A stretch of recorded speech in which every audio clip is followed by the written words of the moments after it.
오늘 말씀은 빌립보서 4장 14절로부터 23절까지 말씀입니다. 우리 함께 읽겠습니다. 그러나 너희가 내 괴로움에 함께 참여하였으니 잘하였도다. 빌립보 사람들아, 너희도 알거니와 복음의 시초에 내가 마게도냐를 떠날 때에 주고받은 내 일에 참여한 교회가 너희 외에 아무도 없었느니라. 데살로니가에 있을 때에도 너희가 한 번, 두 번 나의 쓸 것을 보내었도다. 내가 선물을 구함이 아니요 오직 너희에게 유익하도록 과실이 번성하기를 구함이라. 내게는 모든 것이 있고 또 풍부한지라. 에바브로디도 편에 너희의 준 것을 받음으로 내가 풍족하니 이는 받으실 만한 향기로운 제물이요 하나님을 기쁘시게 한 것이라. 나의 하나님이 그리스도 예수 안에서 영광 가운데 그 풍성한 대로 너희 모든 쓸 것을 채우시리라. 하나님 곧 우리 아버지께 세세 무궁토록 영광을 돌릴지어다. 아멘.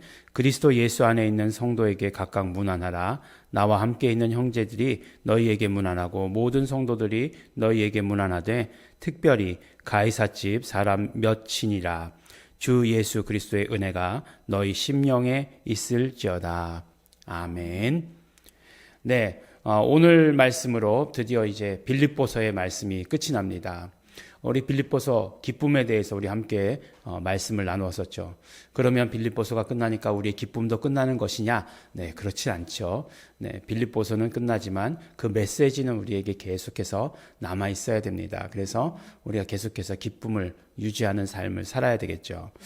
그래서 오늘 말씀도 보면 이제 어떻게 하면 우리가 기쁨을 유지할 수 있는가에 대해서 어제에 이어서 이제 두 번째로 말씀해 주십니다. 어제 말씀 가운데는 사도 바울이 자족하는 것에 대해서 말씀했죠. 스스로 만족함에 대해서 우리가 말씀을 들었습니다. 오늘 말씀을 보니까 결국 우리가 기쁨을 어떻게 하면 유지할 수 있느냐라고 이렇게 이야기했을 때 빌립보 교회를 바라보면서 너희들이 정말 기쁨을 유지하는 데 있어서 굉장히 중요한 일을 하고 있다. 또 스스로 그 일을 함으로 말미암아 너희들은 기쁨을 누리고 있다라고 이렇게 말씀하고 있어요. 그것이 무엇이냐 하면 바로 사도 바울에게 사도 바울과 이렇게 교제하는 거죠. 근데 어떤 교제죠? 물질로 이렇게 함께 드린 것이죠. 그러니까 그 빌립보 사람들이 사도 바울에게도 물질을 공급했지만 동역했지만 또 그 예루살렘 교회를 향해서도 물질을 헌신했죠. 그 고린도 교회 와서도 그러지 않습니까? 고린도 교회 와서도 마게도냐 교회가 이렇게 했다라고 이렇게 얘기하죠. 고린도 후서 8장 2절에 보면 이렇게 얘기하죠. 환난의 많은 시련 가운데서 저희 넘치는 기쁨과 극한 가난이 저희로 풍성한 연보를 넘치도록 하게 하였느니라. 내가 증거하노니 저희가 힘대로 할 뿐 아니라 힘에 지나도록 자원하여 이 은혜와 성도 섬기는 일에 참여함은 이라고 이렇게 말씀합니다. 이 말씀 무슨 말씀이에요? 빌립보 교회가 부자였기 때문에 부자 교회였기 때문에 이렇게 막 이렇게 나눠주는 것 너무 당연하다 이렇게 말씀하지 않으시고 환난, 많은 시련, 그 다음에 극한 가난 이런 환경에 있음에도 불구하고 그럼에도 불구하고 정말 많은 헌금을 드릴 수 있었다라고 이렇게 이야기해요. 예, 엊그저께인가 또 이제 저희 아이들하고 이렇게 얘기하다가 이제 그런 얘기를 나눴습니다. 헌금에 대해서 이렇게 얘기를 나눴어요. 헌금에 대해서 얘기를 나누면서 이제 뭔가 이게 뭐 늘 부족하죠. 뭐 예, 늘 부족한 아들이 있더라고요. 네, 한 아들은 되게 풍족해요. 네, 그의 풍족의 비결은 안 쓰는 거예요. 그래서 늘 풍족해요. 근데 한 아들은 많이 벌어요. 네, 많이 열심히 일해서 많이 벌기도 하는데 늘 부족해요. 보면은 예, 왜 부족한가 했더니 많이 써요. 네. 그래서 이제 그걸 알기 때문에 이렇게 물어봤습니다. 너 헌금 생활 잘 하고 있어? 너 11조는 하고 있는 거야? 이렇게 물어봤습니다. 그랬더니 이제 아무 대답을 안 해요. 예, 틀림없이 안 하고 있는 거죠. 그래서 그런 얘기를 했어요. 예, 가난할 때, 그러니까 뭔가 물질이 풍족하지 못하다라고 느낄 때 헌금 생활 안 하면 물질이 풍성해져서는 헌금 생활 더 안 하게 돼. 이렇게 이야기를 했습니다.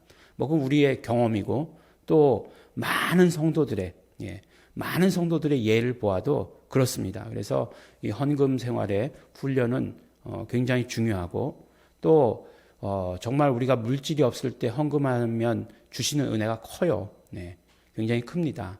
물질이 풍족해져서 이렇게 떳떳이 드릴 수 있을 때 떳떳이 드릴 수 있으니까 좋죠. 예. 그런데 정말 가난했을 때 조금 이렇게 그냥 이거 아니지만 절대적인 액수로 보면 너무 그냥 너무 부족하지만 그렇지만 그 마음 있잖아요. 그 마음을 드렸을 때에 그 어떤 감동이라든가 스스로 감동하면 안 되지만 그 다음에 어떤 하나님께서 채워주실 때의 그런 어떤 기쁨은 말로 다 할 수 없을 정도로 큽니다. 그런데 어떻게 해요? 빌립보 교회가 그렇게 했다는 거잖아요. 빌립보 교회가 우린 돈이 많은 줄 알았어요. 루디아 자주장사 또 여러 사람들 돈 많은 사람들이 모였나 보다라고 생각했는데 어려움은 그때도 빌립보 교회도 어려운 거예요. 환난, 시련, 정말 극한 가난. 가난도 그냥 가난이라고 얘기하지 않고 극한 가난이라고 얘기하고 있어요. 그런 가운데서도 도왔다라고 이렇게 얘기합니다. 그러니까 우리가 기쁨을 유지하는 그 비결 중 두 번째는 무엇이냐면 나누는 거예요. 자기가 가지고 있는 것을 나누는 것. 이것이 두 번째 비결입니다. 근데 이렇게 얘기하면 그러면 내가 아는 해민 스님도 그렇게 얘기하던데요. 이렇게 얘기할 수 있어요. 무소유를 얘기하던 어떤 스님도 그렇게 얘기하던데요. 라고 얘기할 수 있어요. 근데 이제부터 얘기를 잘 들으셔야 돼요.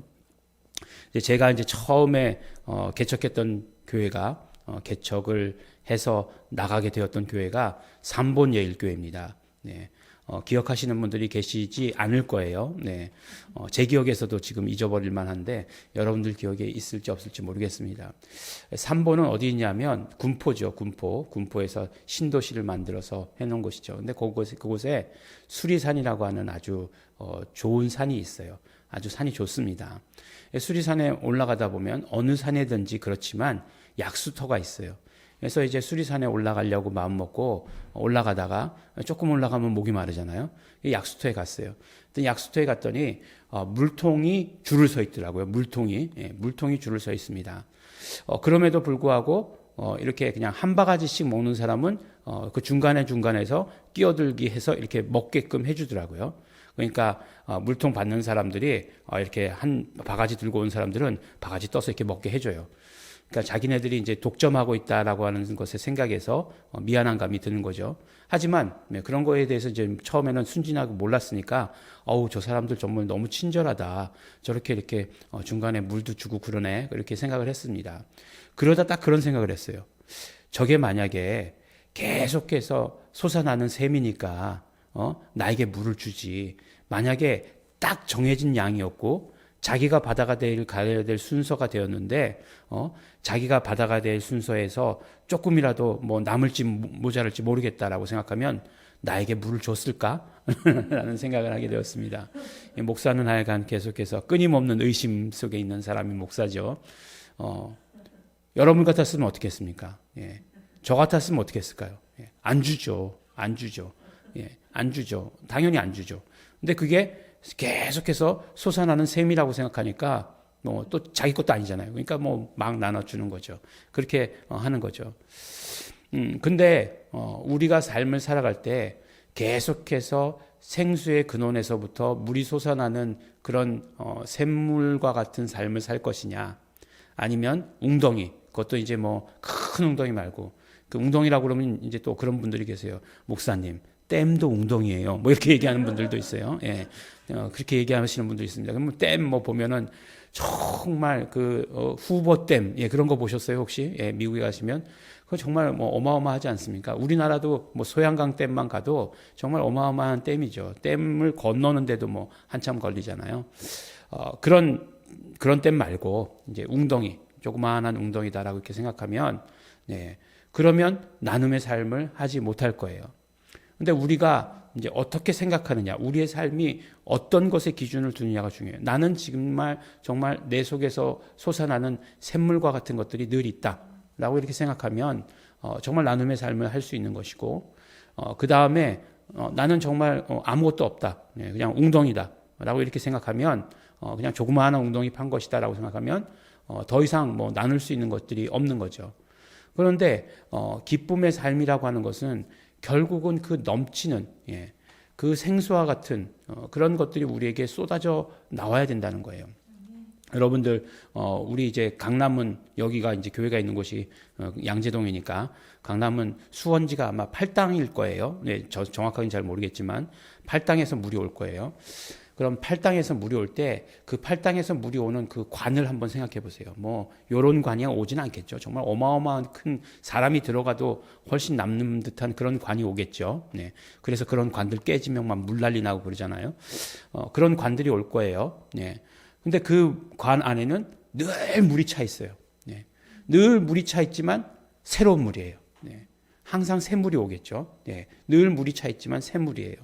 그것과 같은 거예요. 우리가 계속해서 우리에게 있는 축복, 우리에게 있는 모든 것들을 나누면 계속해서 새 것으로 우리에게 충만하다는 거예요.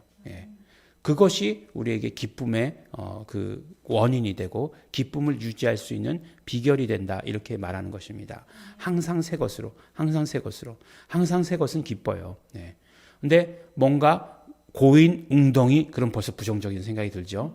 고인 웅덩이 그럼 곧 뭐라고 생각이 들죠? 썩는다. 이것은 기쁨과 굉장히 반대되는 그런 말이죠. 성경에서 레위기에 보면 이런 말씀을 해요. 레위기 2장 13절에 보면 이 백성이 두 가지 악을 행하였나니 곧 생수의 근원되는 나를 버린 것과 스스로 웅덩이를 판 것인데 그것은 물을 저축치 못할 터진 웅덩이니라 라고 이렇게 말씀합니다. 너무나 재밌게도 우리가 모두가 다 샘물의 삶을 살고 싶죠. 그럼에도 불구하고 누구나 다 샘물의 삶을 살 수가 없어요. 왜 그러냐면 오직 하나님만이 생수의 근원이 되시기 때문에 그렇습니다. 오직 예수 그리스도만이, 오직 성령님만이 생수의 근원이 돼요. 그래서 요한복음 7장에서 뭐라고 말씀하십니까? 그 배에서 생수의 강이 흘러나리라 라고 이렇게 말씀하세요. 이는 뭐라고 말씀하시죠? 성령님에 대해서 말씀하신 것이다 라고 이렇게 이야기하잖아요. 그러니까 우리에게 있는 삼위일체 하나님, 그 하나님이 계실 때에 우리는 정말 샘물의 삶을 살 수 있는 거예요. 뭐 불신자들 뭐라고요? 정말 내가 샘물의 삶을 살겠다라고 말해도 안 되는 것은 무엇이냐면 웅덩이라는 거예요. 그것도 어떤 웅덩이요? 물을 저축치 못하는 터진 웅덩이라고 이렇게 말씀하고 있습니다. 그러니까 오직 우리만이 정말 우리 크리스찬들만이 그 기쁨의 삶을 살아갈 수 있는 것이고 생수의 삶을, 샘물의 삶을 살아갈 수 있는 것인데, 그런데 또 조건이 있죠. 계속해서 그렇게 샘물을 유통시키는, 우리의 복을 유통시키는, 결국 뭐라고요? 나누는 그런 삶을 살아야 된다라고 이렇게 말씀하고 있습니다. 우리가 가진 복, 굉장히 커요. 우리가 가진 물질만 생각하시면 안 됩니다. 우리가 가진 복이 굉장히 커요. 그 복을 나누셔야 돼요. 보면은 정말 열심히 복을 나누는 사람들 보여요. 눈에 보여요. 어떤 사람들일까요? 구제 열심히 하는 사람들일까요? 아니요. 전도 열심히 하는 사람들이요. 정말로 복을 열심히 나누고 있는 사람들이죠. 그것을 우리가 기억해야 됩니다. 우리가 하나님께로부터 계속해서 받은 것, 어떻게 하면 새로운 은혜를 계속해서 공급받을 수 있는가, 계속해서 나눌 때라고 하는 것을 우리에게 말씀해 주시는 거죠. 수도꼭지를 딱 잠그고 있으면 그냥 수원지에서부터 온 그 물이 그대로 그냥 갇혀 있는 거죠. 그러나 우리가 틀어놓으면 물 낭비하자 그런 얘기인가요? 물을 계속 틀어놓으면 계속해서 새로운 물이 공급되는 것처럼 우리가 계속해서 나눌 때 우리에게서 하나님께서 주시는 기쁨은 계속해서 우리에게 새 것으로 유지된다라고 이렇게 말씀해 주십니다.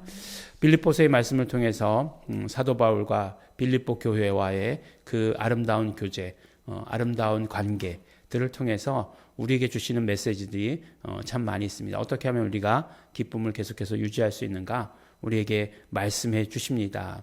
어떤 복음의 정말 진수, 이런 것들에 대해서 빌립보서에서 나오는 것은 물론 2장에 있죠. 그렇지만 그것보다 더 어떤 그런 삶 가운데서 우리가 어떻게 하면 기쁨을 유지할 수 있는가에 대해서 우리에게 말씀해 주십니다. 우리 성도님들 계속해서 정말 하나님께서 허락하여 주시는, 하나님께서 주시는 생수의 근원 되시는 우리 삼위일체 하나님께서 주시는 그 기쁨이 언제나 차고 넘치시는 우리 성도 여러분 되시기를 예수 이름으로 축원합니다. 우리 함께 기도하겠습니다. 하나님 아버지 감사합니다. 오늘도 우리에게 기쁨을 허락하여 주시옵시고 우리의 삶에 기쁨이 차고 넘칠 수 있도록 축복하여 주신 것 감사하고 감사합니다. 하나님 아버지, 우리가 아버지 하나님 우리에게 받은 그 복을 나눔으로 말미암아 우리는 정말 생명샘 근원에서부터 나오는 그 복이 있음으로 말미암아 그 복을 나눔으로 말미암아 날마다 새로운 복이 넘치게 하여 주시옵시고 날마다 새로운 기쁨이 넘치게 하여 주시옵시고 그러므로 정말 언제나 풍성한 기쁨 가운데서 사는 자 될 수 있도록 아버지 도와주시옵시고 축복하여 주시옵소서. 예일중앙교회 이렇게 기쁨이 넘치는 교회 될 수 있도록 되기를 간절히 바라고 소원합니다. 성령님 함께하여 주시옵소서. 감사드립니다. 예수님 이름으로 기도드렸습니다. 아멘. 그러므로 이 시간에 우리 기도하실 때에 우리 정말 소원하시면서 기도하기를 원합니다. 하나님 아버지, 내가 가진 복을 그대로 나누는 자 될 수 있도록 되기를 원합니다. 계속해서 나눔으로 말미암아 하나님께서 새롭게 채워주시는 복을, 하나님께서 채워주시는 기쁨을 경험하게 되기를 원합니다. 우리 생명의 근원 되시는 우리 정말 생명수 같으신 우리 성령님이시여 역사하시옵소서. 성령님이시여 도와주시옵소서. 우리 다 같이 통성으로 기도하시겠습니다.